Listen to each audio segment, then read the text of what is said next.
Olá pessoal, somos alunos do sétimo período do curso de Engenharia Agronômica do Instituto Federal do Piauí, campus Uruçuí. Eu me chamo Luiz Felipe. Eu me chamo Thiago Costa. O tema abordado hoje será cercosporiose na cultura do milho. Cercósporas é a raiz, que é o fungo causador dessa doença. Ele é exclusivo do milho. Como ali vocês podem observar, tem um mapa que mostra que em 2021 ele está mais presente nas regiões do centro-sul do país.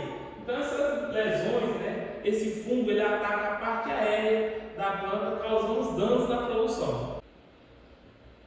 Importância da doença e danos causados. Então, há algum tempo atrás, essa doença ela não era considerada importante, ou seja, ela era uma doença secundária. Mas hoje ela ganhou uma grande importância por conta dos seus danos serem agressivos para a produção.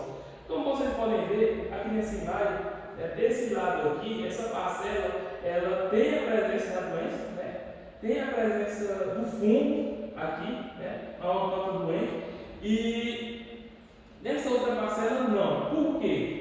Nesse caso, acreditamos que nessa outra parcela o produtor utilizou híbrido resistente ou fez a aplicação de algum fungicida. Naquela outra imagem, lá a gente tem folhas do milho em estágios iniciais e em estágios já bem avançados, com pouca, que era o caso lá do meio ali, com pouca área verde na planta. Também, nesse caso, onde causam as necroses, esse fungo causa uma necrose, atrapalhando no processo fotossintético da planta, automaticamente prejudicando o seu desenvolvimento. Agente causal suas características.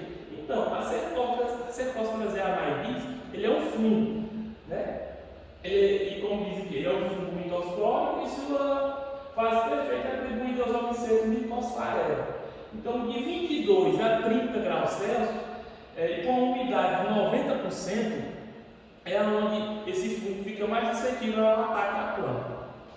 Continuidade aqui o que o Luiz Felipe estava falando, eu vou falar um pouco sobre a sintomatologia na cultura do milho, da cercosporiose. Como sabemos, a cercosporiose é uma das principais doenças que ataca a cultura do milho, atacando aí principalmente as folhas inferiores, as folhas do bacheiro. Como vocês podem ver ali na imagem, as folhas mais velhas estão atacadas, as folhas de baixo, enquanto que as folhas superiores estão em estado bom.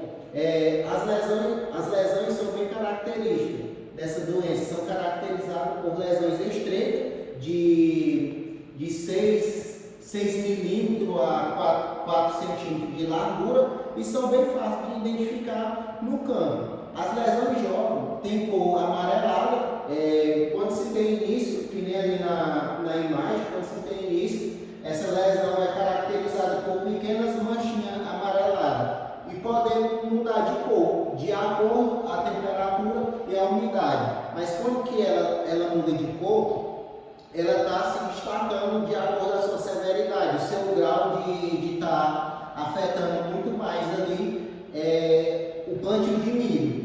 E a cercosporiose reduz a área fotossintética da planta.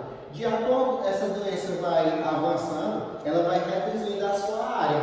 E se a planta está incapaz de realizar a fotossíntese, ela não vai mandar energia suficiente para o resto da planta. Ou seja, ele vai afetar no crescimento do grão, no enchimento de grão, vai ficar uma espiga desuniforme.